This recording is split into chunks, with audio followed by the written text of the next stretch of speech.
لیکن دعا قبول ہونے کے لیے کچھ تقاضے ہیں، اس کی کچھ شرطیں ہیں، اس کے کچھ آداب ہیں کہ اگرچہ روزے کی حالت میں دعا کی جا رہی ہے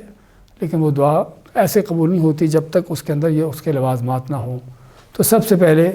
دعا پورے اخلاص کے ساتھ ہو، اللہ کے لیے مخلص ہو کر کی جائے۔ فادعوا اللہ مخلصین لہ الدین، اللہ مانتا ہے کہ اپنے دین کو اللہ کے لیے خالص کرتے ہوئے دعا کرو۔ تو سب سے پہلے اخلاص ہے دعا کے اندر، اس کے بعد صدق اور سچائی ہے۔ آدمی جو اللہ سے دعا کر رہا ہے واقعی کسی حقیقت کی بنیاد پر کر رہا ہے، یعنی کہ دھوکہ بازیاں اپنے ساتھ بھی اللہ کے ساتھ بھی، تو صدق اور سچائی کی بنیاد پر ہو، جس طرح کہ اللہ تعالیٰ مان ہے یا ایھا الذین آمنوا اتقوا اللہ وکونوا مع الصادقین، اے وہ لوگ جو ایمان لائے ہو اللہ سے ڈر جاؤ اور سچے لوگوں کے ساتھ ہو جاؤ۔ اور جب آدمی پوری سچائی اور صدق کے ساتھ اللہ کے ساتھ معاملات کرتا ہے تو اللہ تعالیٰ اس کو وہ مقامات دیتا ہے کہ جو اس کے تصورات سے باہر ہوں، جس کے بارے میں آپ کا فرمان ہے من سأل اللہ الشہادۃ بصدق بلغہ اللہ منازل الشہداء وإن مات علی فراشہ۔ صحیح مسلم کی حدیث میں آپ مانتے ہیں کہ جس نے اللہ تعالیٰ سے صدق کے دل سے شہادت مانگی، دل کی سچائی سے اس نے اللہ تعالیٰ سے شہادت کی مانگی کہ اللہ تعالیٰ مجھے شہادت کی موت دے دے، تو اللہ آپ مانتے ہیں کہ اگرچہ وہ اپنے بستر پر بھی کیوں نہ مر جائے اللہ تعالیٰ پھر بھی اس کو شہادت کا مقام مرتبہ دے دیتا ہے۔ اسی طرح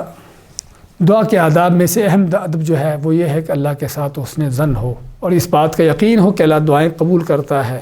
اللہ میری دعائیں سنتا ہے، کیونکہ آپ کا فرمان ہے کہ اللہ تعالیٰ مانتا ہے حدیث قدسی میں انا عند ظن عبدی بی، کہ میں اپنے بندے کے گمان کے ساتھ اس کے ساتھ معاملہ کرتا ہوں، وانا معہ اذا دعانی، اور جب میرا بندہ مجھے یعنی پکارتا ہے دعا کرتا ہے تو میں اس کے ساتھ ہوتا ہوں۔ اسی طرح دعا کے آداب میں سے یہ بھی ہے کہ اللہ تعالیٰ کا تقرب حاصل کرنا نفل نوافل سے، کیونکہ اللہ تعالیٰ کا انسان کو جس قدر قرب حاصل ہوگا اسی قدر جو ہے اللہ تعالیٰ کی توفیق شامل حال ہوگی اور اس کے لیے رستے یعنی کہ اس کے کھلیں گے اور کامیابیاں ہوں گی۔ اور اس کے برخلاف اگر آدمی یعنی کہ بے عمل ہے، بد عمل ہے، تو یعنی کہ اگرچہ وہ علم پھیلا رہا ہے، کوئی دعوت دے بھی رہا ہے، تب بھی اس کی کسی چیز کی کوئی تاثیر نہ ہوگی۔ اس لیے اللہ آتا ہے اپنے نیک بندوں کے حوالے سے انہم کانوا یسارعون فی الخیرات وَيَدْعُونَنَا رَغَبًا وَرَهَبًا وَكَانُوا لَنَا خَاشِعِينَ، بے شک وہ لوگ یسارعون فی الخیرات، خیرات نیکی کے کاموں میں ایک دوسرے سے آگے بڑھتے، وَيَدْعُونَنَا رَغَبًا وَرَهَبًا، اور ہمیں پکارتے تھے رغباً یعنی اللہ تعالیٰ کی امید رحمت کی امید رکھتے ہوئے، ورہباً اس کے پکڑ سے اس کے عذاب کا ڈر رکھتے ہوئے، وَكَانُوا لَنَا خَاشِعِينَ، اور ہمارے لیے وہ یعنی عاجزی کرنے والے، خشوع و خضوع کرنے والے تھے۔ تو اس لیے پتہ چلا کہ اللہ تعالیٰ کے تقرب حاصل کرنے کے لیے نفل نوافل کا اہتمام کرنا یہ دعا کے آداب میں سے ہے۔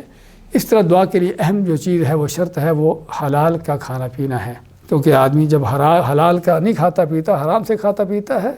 تو یہ بھی دعا کی قبولیت کی سب سے بڑی رکاوٹ ہے۔ اللہ تعالیٰ کا فرمان ہے ان اللہ طیب لا يقبل الا طیبا،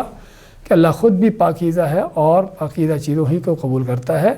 اور اللہ تعالیٰ نے اسی بات کا حکم دیا مومنوں کو، مسلمانوں کو بھی، جس کا حکم اللہ نے نبی رسولوں کو دیا۔ کیا فرمایا؟ یا ایھا الرسول کلوا من الطیبات واعملوا صالحا،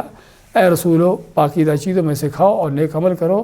انی بما تعملون علیم، بے شک میں جو تم کرتے ہو اس سے اچھی طرح باخبر ہوں، اس کو جانتا ہوں۔ تو اس آیت میں اللہ تعالیٰ نے جو ہے مسلمان و مومنوں کو وہی حکم دیا جو رسولوں کو حکم دیا، اور رسولوں کو حکم کس چیز کا تھا؟ کہ حلال کھانے کا۔ اور اس طرح فرماتے ہیں اسد بن ابی وقاص کو کہ اپنا کھانا حلال کا کر لو تو کیا ہوگا؟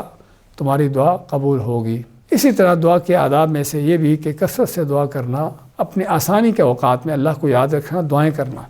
ہمارے عموماً دعائیں کب کی آتی ہیں کہ جب کو مشکلات پڑتی ہیں، لیکن آپ صلی اللہ علیہ وسلم کی سنت جو ہے وہ صرف مشکل کے وقت میں دعا نہیں، بلکہ اللہ تعالیٰ کو ہر حالت میں اور مختلف حالات میں اللہ سے دعائیں کرتے رہنا، کیونکہ دعا جو ہے بنیادی طور پر دو قسمیں اس کی، ایک وہ دعا ہے کہ جس میں اللہ تعالیٰ سے کچھ مانگا جاتا ہے، کوئی طلب کیا جاتا ہے، جو عموماً ہمارے ہاں دعا کا معنی ہے، اور دوسری دعا ہے کہ جس میں اللہ تعالیٰ کی عبادت کی جاتی ہے، اور بلکہ ہر دعا ہی اللہ کی عبادت ہے، اس لیے اس عبادت کے پہلو کو انسان کو غالب کرنا چاہیے، مد نظر رکھنا چاہیے۔ تو اسی طرح دعا کے حوالے سے اس کی قبولیت کے اسباب میں سے یہ بھی ہے کہ آدمی دعا کرتے ہوئے اللہ تعالیٰ کے ناموں کا، اس کی صفات کا، اپنے نیک اعمال کا، ان چیزوں کا وسیلہ لے کر دعا کرے۔ قرآن کریم میں جگہ جگہ دعائیں آتی ہیں، ان دعاؤں کے ساتھ ہم دیکھتے ہیں کہ کوئی نہ کوئی وسیلے کا ذکر ہے، لیکن وسیلہ کس چیز کا ہے؟ اللہ کے ناموں کا، اس کی صفات کا، انسان کے اپنے عمل کا، اوروں کے اعمال کا نہیں۔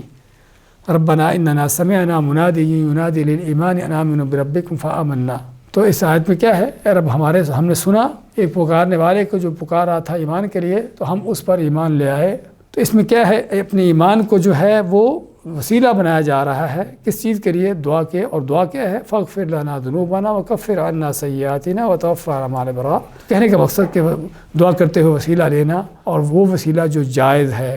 قرآن و سنت کا ہے، اللہ کے نام کا، اس کی صفات کا ہے، تو یہ وسیلہ لے کر دعا کرنا جائز ہے، بلکہ دعا کی قبولیت کے اسباب میں سے ہے۔ اور اس کے مد مقابل جو ناجائز وسیلے ہیں، کسی ذات کا وسیلہ، کسی کے صدقے طفیل، یہ وہ ساری چیزیں ہیں جو شرک ہیں، کہ جس سے جو ہے مزید انسان بدبختی کا شکار ہوتا ہے۔ اس طرح دعا کے اہم ترین آداب میں سے یہ بھی ہے، دعا کی قبولیت کے اسباب میں سے، کہ آدمی اپنے مسلمان بھائی کے لیے دعا کرے، کیونکہ آدمی جب کسی اپنے مسلمان بھائی کے لیے دعا کرتا ہے تو اللہ تعالیٰ فرشتے کو مقرر کر دیتا ہے اس کے ساتھ، کہ جب یہ اس کے لیے دعا کرے تو تم یہ دعا کرو کہ اللہ تم کو وہ کچھ دے جو تم نے اس کے لیے مانگا ہے۔ اور اب اللہ تعالیٰ جس کے لیے مانگی گئی دعا، دوسرا شخص تیسرا شخص، اس کو تو جو ملتا ہے یا ملتا ہے نہیں ملتا اللہ کی تقدیر سے، لیکن یہ دعا کرنے والا جو ہے اس کو دوسرے کے لیے دعا کرنے کا اجر بھی مل گیا، اور اس کے ساتھ ساتھ فرشتوں کی جو دعا ہے اس کے لیے وہ بھی اس کو حاصل ہو گئی۔ تو اس لیے دعا کی اہم ترین جو اسباب ہیں اس کی قبولیت کے، وہ یہ بھی ہے کہ آدمی دوسروں کے لیے دعا کرے، کہ جس سے اس کو دوسروں کے لیے دعا کرنے کا اجر بھی ملتا ہے، اور ساتھ ساتھ اس کے لیے فرشتے جو دعا کرتے ہیں ان فرشتوں کی دعا بھی قبول ہوتی ہے، اور اس کی دعا اس انداز سے اس کی دعا کی قبولیت کے اسباب ہے۔ بارک اللہ فیکم و جزاکم اللہ خیر۔